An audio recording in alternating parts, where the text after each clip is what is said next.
The Battle of Marston Moor, fought on July 2, 1644, was a pivotal encounter during the English Civil War. This conflict pitted the Royalist forces, loyal to King Charles I, against the Parliamentarians, who sought to limit the king's power. The battle took place near York in North Yorkshire and was one of the largest and most decisive engagements of the war. The background of the battle involves the struggle for control over the north of England. In 1644, the Parliamentarian forces, allied with the Scottish Covenanters, laid siege to the city of York, a key Royalist stronghold. The Royalist army, commanded by Prince Rupert of the Rhine, marched to relieve York and lift the siege. Rupert was one of King Charles I's most capable generals, known for his aggressive tactics and cavalry skills. The Parliamentarian forces, led by Lord Fairfax, the Earl of Manchester, and the Scottish commander Alexander Leslie, 1st Earl of Leven, decided to confront Rupert's army in open battle rather than continue the siege. The two armies met on the evening of July 2 on Marston Moor, a flat expanse of land west of York. The Royalist army, numbering around 18,000 men, was composed mainly of cavalry, commanded by Prince Rupert and his lieutenant, the Marquis of Newcastle. The Parliamentarian Scottish Alliance, numbering about 28,000, was a larger force and included a significant contingent of Scottish infantry.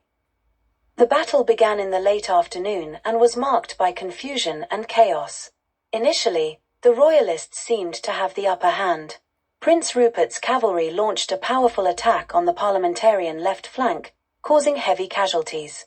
However, the Parliamentarians regrouped, and their disciplined infantry, supported by the Scottish troops, managed to hold their ground. The turning point of the battle came with the intervention of Oliver Cromwell, who commanded the Parliamentarian cavalry on the right flank. Cromwell's cavalry, known as the Ironsides for their discipline and effectiveness, launched a counterattack against the Royalist cavalry. This attack was decisive, breaking the Royalist horsemen and turning the tide of the battle.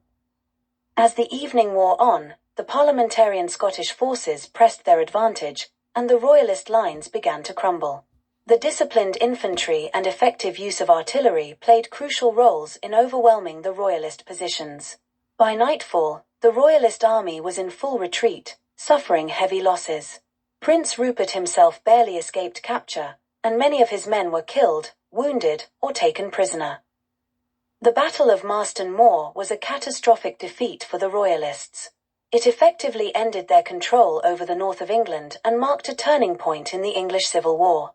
The Parliamentarians and their Scottish allies emerged victorious, gaining a significant strategic advantage. The aftermath of the battle saw the continued decline of Royalist fortunes. The loss of York and the north weakened King Charles I's position, while the Parliamentarians gained momentum.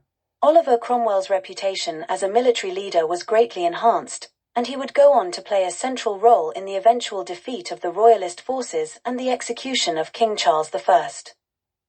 The Battle of Marston Moor is remembered as one of the most significant battles of the English Civil War. It demonstrated the effectiveness of the Parliamentarian Scottish Alliance and the growing prowess of Oliver Cromwell as a military commander. The victory at Marston Moor helped shape the future of England, paving the way for the eventual establishment of the Commonwealth under Cromwell's leadership. Please subscribe to the channel.